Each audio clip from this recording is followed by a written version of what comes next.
जय हिंद क्लास। तो हम लोग इस क्लास के माध्यम से खान सर के द्वारा सामान्य विज्ञान का जो बुक निकाला गया था, जिसमें पिछले 30 वर्षों में जितने भी सारे एग्जाम हुए हैं, चाहे लो लेवल से लेकर के हाई लेवल तक, स्टेट लेवल से लेकर के सेंट्रल लेवल तक, वो सभी एग्जामों को क्वेश्चन को इसमें शामिल किया गया है। और जितने भी सारे एग्जाम हुए हैं सभी एग्जाम को चैप्टर वाइज, सब्जेक्ट वाइज इसमें शामिल किया गया है। तो हम लोग बायोलॉजी का चैप्टर कर रहे हैं, मानव रोग, लक्षण एवं उपचार, और इससे बनने वाले जितने भी सारे क्वेश्चन होंगे जो टीईटी टीचर एलिजिबिलिटी टेस्ट की विभिन्न परीक्षाओं में पूछे गए प्रश्नों को इस क्लास के माध्यम से कवर करेंगे। अलग अलग एग्जाम का भी हम क्वेश्चन को कवर करते चलते हैं। तो आज हम इस वीडियो में टीचर एलिजिबिलिटी टेस्ट की विभिन्न परीक्षाओं में पूछे गए इस चैप्टर से प्रश्नों को हम लोग कवर करेंगे। सभी का फ्री पीडीएफ आप लोग कहाँ से ले सकते हैं? तो टेलीग्राम चैनल पर जुड़ जाना है। अध्ययन सागर वाला के ही नाम से सेम लोगो, सेम यूट्यूब चैनल के नाम से ही आप लोग को मिल जाएगा, जिसका लिंक हम आपको डिस्क्रिप्शन में भी दे रखे हैं और कमेंट सेक्शन में भी उसका लिंक हम पिन कर देते हैं ताकि आपको जुड़ने में आसानी हो। चाहे तो आप सर्च करके भी जुड़ सकते हैं। तो चलिए हम समय को बिना वेस्ट किए हुए क्लास को स्टार्ट करते हैं। सभी लोगों को स्वागत है आपका अपना परिवार अध्ययन सागर वाला यूट्यूब फैमिली में। तो आइए हम क्लास को स्टार्ट करते हैं। और हम लोग का ये रहा पहला नंबर प्रश्न आज का। हम लोग को स्क्रीन पर पहला क्वेश्चन कहता है कि रक्त की जांच द्वारा किसकी उपस्थिति से मलेरिया की पहचान होती है? तो जब हम लोग रक्त की जांच करते हैं तो रक्त में प्लाज्मोडियम नामक जो है ये जीवाणु पाए जाते हैं, परजीवी पाए जाते हैं, जिसके कारण यह स्पष्ट हो जाता है कि इस व्यक्ति में जो है वो मलेरिया पॉजिटिव है। इस व्यक्ति में मलेरिया पॉजिटिव है, तब जाकर के इसे मलेरिया पॉजिटिव मरीज जो है घोषित किया जाता है। तो जब लाल रक्त कण को हम लोग जांच करते हैं और जब इसमें प्लाज्मोडियम नामक परजीवी पाए जाते हैं, तब वह व्यक्ति मलेरिया जो है सो पॉजिटिव पाया जाता है। तो ऑप्शन नंबर ए इसका राइट आंसर हो जाएगा। अब आप लोग को यहाँ पर दिख रहा होगा लाल रक्त। लाल रक्त कौन को ही हम लोग क्या बोलते हैं? आरबीसी बोलते हैं। तो आरबीसी का फुल फॉर्म क्या होता है? आर से रेड, बी से ब्लड और सी से कार्पल्स होता है। अगर इसका जीवन काल पूछे कि इसका जीवन काल कितना होता है, तो इसका जीवन काल जो होता है वो 120 दिन होता है। क्योंकि अधिकतर एग्जाम में आपको दिन पूछा है तो 120 दिन होता है। महीना में पूछेगा तो 4 मंथ हो जाएगा। कितना महीना हो जाएगा? 4 महीना हो जाएगा, क्योंकि एक महीना में 30 दिन होता है, यानी कि 3 चौके 12, 4 महीना हो जाएगा। ठीक है। इसका निर्माण पूछेगा कि ये आरबीसी जो है हमारे शरीर में बनता कहाँ है? तो ये अस्थि मज्जा में बनता है। कहाँ पर बनता है? अस्थि मज्जा में बनता है। अस्थि मज्जा कहाँ होता है? ये अस्थि मज्जा किसे कहते हैं? तो जितने भी सारे लोग हैं जो मीट खाते होंगे तो देखिएगा कि मुर्गा की हड्डी हो या खस्सी का हड्डी हो, उसमें देखा गया कि हड्डी के बीचों बीच में एक लाल टाइप का मच्छरदानी टाइप का एकदम घना घना सा जैसे उसमें पाया जाता होगा। ठीक है। तो वही जो होता है अस्थि मज्जा होता है, क्योंकि अस्थि का मतलब होता है हड्डी और मज्जा का मतलब होता है गुहा। तो अस्थि मज्जा यानी हड्डियों के बीच में जो खाली जगह होती है और लाल लाल टाइप का मच्छरदानी टाइप का जो होगा एकदम काफ़ी घना घना, वही अस्थि मज्जा होता है। और वहीं पर ब्लड का निर्माण होता है आरबीसी का। ठीक है, ओनली आरबीसी का। फिर आरबीसी, क्योंकि 120 दिन के बाद आरबीसी हमारे शरीर में मरेगा ही मरेगा, तो ये मरता कहाँ है? तो क्वेश्चन पूछा जाता है कि आरबीसी का जो कब्रिस्तान होता है, आरबीसी का कब्रिस्तान किसे कहा जाता है या आरबीसी का कब्रिस्तान कहाँ है? तो इसे कहते हैं हम लोग एस्पिलीन। ठीक है, अंग्रेजी में एस्पिलीन होता है, कभी कभी इसको हिंदी में भी दे देता है। तो एस्पिलीन, इसी को हम लोग पीलिया भी बोलते हैं और इसी को हम लोग तिल्ली भी बोलते हैं। इसी को हम लोग तिल्ली भी बोलते हैं, तो ध्यान रखिएगा। ठीक है, चलिए। तो इसका राइट आंसर हो जाएगा हमारा ऑप्शन नंबर ए था। अब यहाँ पर क्वेश्चन आप लोगों से पूछा जाए फिर से कि आरबीसी जो होता है यानी कि लाल रक्त कण जो होता है, ये लाल किसके कारण होता है? ये हीमोग्लोबिन के कारण होता है। हीमोग्लोबिन के कारण ये लाल होता है। किसके कारण? हीमोग्लोबिन के कारण लाल होता है। तो आइए हम लोग अगला क्वेश्चन की ओर चलते हैं। हमारा इस प्रश्न का राइट आंसर हो जाएगा option number A. Next question है, श्वेत फेफड़ा कैंसर होता है। तो श्वेत फेफड़ा यानी कि व्हाइट लंग्स कैंसर जो होता है वो ऐसे व्यक्ति में होते हैं जो पेपर जहाँ पर बनते हैं वहाँ पर काम करने वाले मजदूरों को ये ऐसा रोग होता है, श्वेत फेफड़ा कैंसर यानी कि व्हाइट लंग्स कैंसर। तो जो पेपर बनते उनते हैं वहाँ पर उस फैक्ट्री में काम करने वाले मजदूर को ये ऐसा रोग होता है। तो ऑप्शन नंबर बी इसका राइट आंसर हो जाएगा। आइए अगला नंबर क्वेश्चन देखते हैं। अगला क्वेश्चन कहता है कि बीमारी फैलाने एजेंट एजेंट को क्या बोलते हैं? तो उसे बोलते हैं हम लोग पैथोजेन बोलते हैं। ऑप्शन नंबर डी इसका राइट आंसर हो जाएगा। नेक्स्ट क्वेश्चन है, निम्न में से वह रोग या कारक युग्म को जोड़ा छांटना है जो इनमें से सुमेलित नहीं होगा, जोरा नहीं होगा। तो आलू का जो वाट रोग होता है वो सिनकाइट्रियम के कारण और एंडोबायोटिकम के कारण होता है। जबकि हैजा, तो हैजा जो होता है विब्रियो कैलोरी के कारण होता है। और पोलियो जो होता है वो कॉक्सिलियो बर्नेटी के कारण नहीं, बल्कि ये पोलियो वायरस के ही कारण होता है। तो ये वायरस से होने वाला रोग है, वायरस से फैलने वाला रोग है। तो ये सी वाला गलत है। आगे कहता है क्षय रोग, इसी को बोलते हैं हम लोग टीबी, इसी को बोलते हैं यक्षमा, और इसी को बोलते हैं हम लोग तपेदिक। तो ये सब जो होता है वो माइकोबैक्टीरियम और ट्यूबरकुलोसिस नामक से फैलने वाला ये रोग है, क्षय रोग यानी कि टीबी। ठीक है, तो हमारा ऑप्शन कहता था, क्वेश्चन कहता था कि जो मैच नहीं करेगा वही आंसर सही होगा। तो ऑप्शन नंबर सी हो जाएगा, पोलियो वायरस से फैलने वाला रोग है, ना कि कॉक्सिलिया बर्नेटी से फैलने वाला रोग है। ठीक है, चलिए नेक्स्ट क्वेश्चन है, जल जनित रोग है यानी कि जल से फैलने वाला रोग कौन सा है? हेपेटाइटिस हो जाएगा। ऑप्शन नंबर सी इसका राइट आंसर होगा। टिटनेस क्या होता है? तो अगर किसी भी व्यक्ति के शरीर में कहीं पे कट जाता है और लगातार कंटिन्यू ब्लड बहते रहता है, लगातार कंटिन्यू निकलते रहता है ब्लड, और वो थक्का जमने का काम ही नहीं कर रहा है, थक्का जम ही नहीं रहा है, तो ऐसे व्यक्ति में टिटनेस होता है। और इसे हम लोग लॉकजा के नाम से जानते हैं, लॉकजा के नाम से जानते हैं, क्योंकि जिस व्यक्ति में टिटनेस होता है उसको ठंड लगने लगता है और ठिठुर करके काप कूप करके मर जाता है। ठीक है, तो हमारा इस प्रश्न का राइट आंसर था ऑप्शन नंबर सी, जल से फैलने वाला रोग। चलिए आइए अगला नंबर क्वेश्चन को देखते हैं। क्वेश्चन नंबर 6 है, ज्वार नियंत्रण में आमतौर पर सबसे अधिक प्रयोग की जाने वाली औषधि कौन सा है? तो ज्वार नियंत्रण यानी कि फीवर में सबसे अधिक दिया जाने वाला दवाई जो है वो है पैरासीटामोल। ऑप्शन नंबर सी इसका राइट आंसर हो जाएगा। अगला नंबर क्वेश्चन है, एंट अमीबा हिस्टोलिटिका से होने वाला रोग का नाम क्या है? तो एंट अमीबा हिस्टोलिटिका से होने वाले रोग को हम लोग क्या कहते हैं? तो इसका आंसर हो जाएगा ऑप्शन नंबर बी, पेचिस। क्या होगा? पेचिस हो जाएगा। ऑप्शन नंबर बी इसका करेक्ट आंसर। आइए अगला 8 नंबर सवाल को हम लोग देखते हैं। 8 कहते हैं कि वायरस के कारण पैदा होने वाले रोग कौन सा है? तो यहाँ पर है चेचक और रेबीज।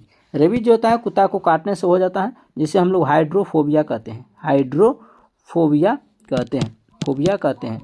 इसमें क्या होता है कि जिस व्यक्ति को हाइड्रोफोबिया हो जाता है वो पानी से इसको डरने लगने लगता है। और चेचक जिसे छोटी माता भी कहते हैं।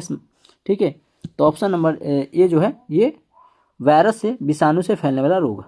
नेक्स्ट है डाउन सिंड्रोम। तो इसमें 21वें गुणसूत्र की त्रिसूत्रता जो होती है वो कमी आ जाती है, यानी कि 21वें गुणसूत्र होना चाहिए कितना? 23 जोड़ा, 23 में से 2 को घट जाता है तो डाउन, यानी कि 30 से नीचे चला जाता है तो डाउन हो जाता है गुणसूत्रों की संख्या, इसलिए डाउन सिंड्रोम। ऑप्शन नंबर 20 का सही उत्तर होगा। अगला सवाल है, निम्नलिखित में से जीवाणु यानी बैक्टीरिया द्वारा फैलने वाला रोग का समूह कौन है? तो जीवाणु यानी बैक्टीरिया द्वारा फैलने वाला रोग इनमें से कौन सा है? ये हो जाएगा तपेदिक, ये हो जाएगा तपेदिक जिसे हम लोग ट्यूबरकुलोसिस कहते हैं, जिसे यक्ष्मा या टीबी भी बोल सकते हैं। निमोनिया हो गया, फेफड़ा में पानी जम जाता है। मियादी बुखार जिसे टाइफाइड कहते हैं। तो ये सभी के सभी जो है, ये सभी के सभी जो रोग है ये हमारे जीवाणु से फैलने वाला रोग हो जाएगा। नेक्स्ट है वायरस से फैलने वाला रोग कौन सा है? तो वायरस से फैलने वाला रोग इनमें से हो जाएगा पोलियो। क्या हो जाएगा?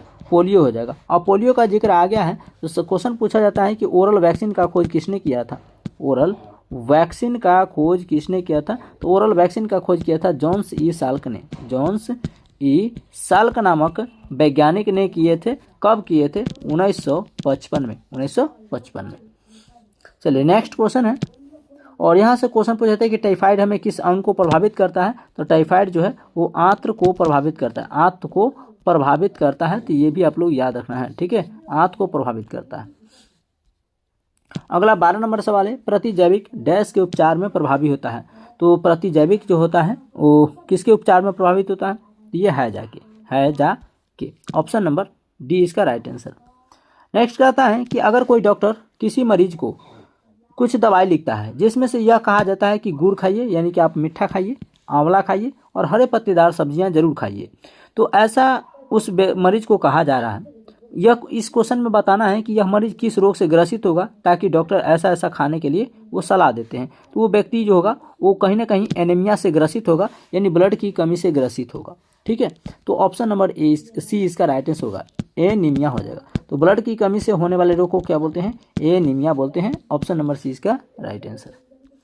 अगला क्वेश्चन कहता है निम्नलिखित में से कौन सी बीमारी रुके या इकट्ठा हुए पानी से हो सकती है? तो रुके या इकट्ठा हुए पानी से होने वाली बीमारी को कहते हैं मलेरिया।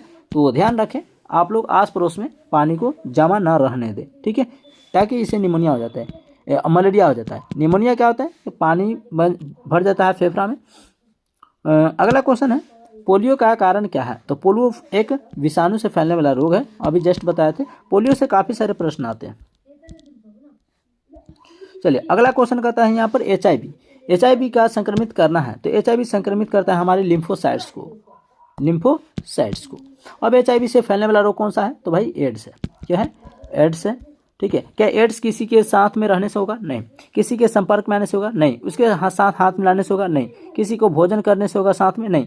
ये जब भी फैलता है तो एड्स पॉजिटिव व्यक्ति के साथ ब्लड चढ़ाने से हो जाएगा, ठीक है। मान कर चलिए कि ए व्यक्ति है और इसको जो है एड्स पॉजिटिव था, ठीक है। ए व्यक्ति को एड्स पॉजिटिव था और बी कोई व्यक्ति है और इस बी व्यक्ति को जो है ब्लड की आवश्यकता था। तो ये ए वाला का खून अगर बी वाला व्यक्ति को चढ़ा दिया जाए तो इस स्थिति में बी वाला को भी हो जाएगा, ठीक है। या अगर मान कर चलिए ए व्यक्ति जो है इसका एड्स पॉजिटिव था और ये जाकर के बी व्यक्ति वाला के साथ जो है जाकर के यौन संपर्क कर लिया, ठीक है। तो इस स्थिति में हो जाएगा इसको एड्स, तो बी भी पॉजिटिव हो जाएगा, ठीक है। तो इसका राइट आंसर हो जाएगा ऑप्शन नंबर बी। अब एड्स का फुल फॉर्म पूछा जाता है acquired immuno deficiency syndrome, virus हो जाएगा, अंत में वायरस लगा देना है। और HIV का फुल फॉर्म होता है ह्यूमन इम्यूनो वायरस हो जाएगा, ठीक है। चलिए अगला नंबर सवाल कहता है कि एड्स बीमारी प्रभावित करता है। तो एड्स बीमारी हमारी प्रभावित करता है प्रतिरक्षा तंत्र को। ऑप्शन नंबर जो हो जाएगा डी इसका राइट आंसर हो जाएगा। और नेक्स्ट क्वेश्चन है कि कोलेरा रोग होता है। तो UPTET एग्जाम में पूछा गया था। तो कोलेरा रोग जो होता है वो किस के द्वारा होता है? तो कोलेरा रोग जो हमें होता है वह बैक्टीरिया के द्वारा फैलने वाला रोग है। ऑप्शन नंबर ए इसका राइट आंसर हो जाएगा। अगला क्वेश्चन कहता है धूम्रपान से होने वाला रोग कौन सा है? तो भाई धूम्रपान यानी स्मोकिंग, ये हम लोग जो हमारा फेफड़ा है वो सांस सोखने के लिए बना है, ना कि बीड़ी सिगरेट का धुआं सोखने के लिए। ये हो जाएगा कैंसर, यानी कि लंग्स कैंसर हो जाएगा, फेफड़ा का कैंसर होगा। ऑप्शन नंबर बी इसका राइट आंसर हो जाएगा। अल्सर, तो अल्सर क्या कहते हैं? तो कोई भी व्यक्ति लंबे समय तक काफ़ी भूखे पेट रहते हैं तो उसमें क्या होता है कि HCl यानी हाइड्रोक्लोरिक अम्ल का तो छिड़काव होते रहता है और यही छिड़काव हमारे शरीर के, हमारे आंत के किसी एक खास जगह पर पड़ते हमारे आंत को छिद्र कर देता है। क्या कर देता है? छिद्र यानी छेद कर देता है और उस आंत में जो छेद हो जाता है उसी को कहते हैं अल्सर। आइए अगला नंबर सवाल करता है 20 नंबर कि दंत क्षरण का कारण क्या है? तो दंत क्षरण का कारण है इनामेल तथा डेंटाइन का मृदुकरण। ऑप्शन नंबर सी हो जाएगा। अब दांत का जिक्र आ ही गया है तो हम लोग देखते रहे हैं कि दांत के कितने प्रकार होते हैं। दांत के कितने प्रकार होते हैं, ठीक है। तो दांत के 4 प्रकार होते हैं। दांत के कितने प्रकार होते हैं? 4। पहला वाला दांत का प्रकार कौन सा होता है? तो पहला होता है कतरनक। पहला होता है कतरनक। कतरनक को हम लोग क्या बोलते हैं? तो इंसाइजर बोलते हैं। क्या बोलते हैं? इंसाइजर बोलते हैं। इंसाइजर बोलते हैं। इसका काम होता है काटने का, इसका काम होता है काटने का। और इसे हम लोग नोज टीथ भी बोलते हैं। नोज टीथ भी बोलते हैं। नोज टीथ भी बोलते हैं, ये भी आप लोग याद रखिए, इसे नोज टीथ कहते हैं। दूसरा जो होता है उसे हम लोग रदनक बोलते हैं। रदनक या इसी को हम लोग भेदक बोलते हैं। रदनक या भेदक बोलते हैं। इसे हम लोग कैनाइन बोलते हैं। क्या बोलते हैं? कैनाइन बोलते हैं। और इसे आई टीथ कहते हैं क्योंकि आँख के सामने सामने होता है, इसीलिए इसे आई टीथ कहते हैं। तीसरा होता है अग्रचवर्णक, जो बच्चों में बिल्कुल नहीं पाया जाता है। अग्रचवर्णक होता है जिसे हम लोग अंग्रेजी में प्री मोलर बोलते हैं। प्री मोलर बोलते हैं और यह बच्चों में बिल्कुल नहीं पाया जाता है। चौथा जो होता है दांत का प्रकार उसे चवर्णक बोलते हैं। इसका भी काम होता है चबाने का और इसे अंग्रेजी में हम लोग मोलर बोलते हैं। तो बच्चों में कौन सा दांत नहीं पाया जाता है? Pre molar. रदनक जिसे हम लोग भेदक भी कहते हैं, कैनाइन कहते हैं। और ये मांसाहारी जानवरों में जो रदनक होता है यानी कि भेदक होता है ये बड़े बड़े होते हैं, ठीक है। चलिए अब ये दांत का जो ऊपर वाला हिस्सा होता है वो इनामेल का बना होता है जो काफ़ी कठोर होता है। और दांत का भीतर वाला जो भाग होता है डेंटाइन होता है जो काफ़ी सॉफ्ट यानी मुलायम होता है और ये पीला कलर का होता है और दांतों के भीतर पाया जाता है, ठीक है। इनामेल वाला काफ़ी कठोर होता है। हमारा आंसर ऑप्शन नंबर सी था। 21 नंबर क्वेश्चन का आता है मलेरिया रोग होता है किसके कारण? तो मलेरिया जो होता है वो प्लाज्मोडियम फाल्सीपेरम के कारण होता है। फाल्सीपेरम के कारण होता है। ऑप्शन नंबर ए इसका राइट आंसर हो जाएगा। ठीक है, नेक्स्ट क्वेश्चन है 22 नंबर। पल्स पोलियो कार्यक्रम उद्देश्य से चलाया गया था। तो पल्स पोलियो कार्य चला गया था पोलियो को संपूर्ण उन्मूलन करने के लिए, पोलियो को संपूर्ण खत्म करने के लिए इसका उद्देश्य था। तो ऑप्शन नंबर सी इसका राइट आंसर होगा। ठीक है, तो ये आपका टोटल क्वेश्चन जो था, ये सभी के सभी क्वेश्चन जो था आप लोग का टीईटी की एग्जाम में पूछे गए सवाल था। और इस चैप्टर से टीईटी के जितने भी सारे प्रश्न पूछे गए थे यहाँ से मानव रोग, लक्षण एवं उपचार से, उन सभी प्रश्नों को हमने कवर करा दिया। अब हम लोग नेक्स्ट में मिलेंगे कि रेलवे के जो विभिन्न परीक्षा होती है, यहाँ पर आप लोग देख पा रहे होंगे, ठीक है, कि रेलवे के जो विभिन्न परीक्षा होती है उस विभिन्न परीक्षाओं में पूछे गए इस चैप्टर से जो प्रश्न होते हैं उन सभी यानी ऑल क्वेश्चन को हम लोग कवर करेंगे।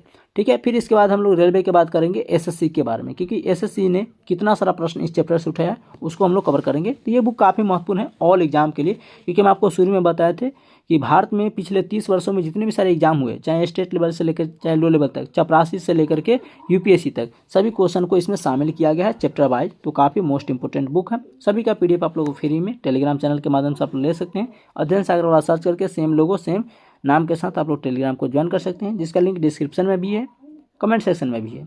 तो चलिए मिलते हैं नेक्स्ट क्लास में, तब तक के लिए जय हिंद, मस्त रहिए, स्वस्थ रहिए और अपने पढ़ाई के साथ व्यस्त रहिए।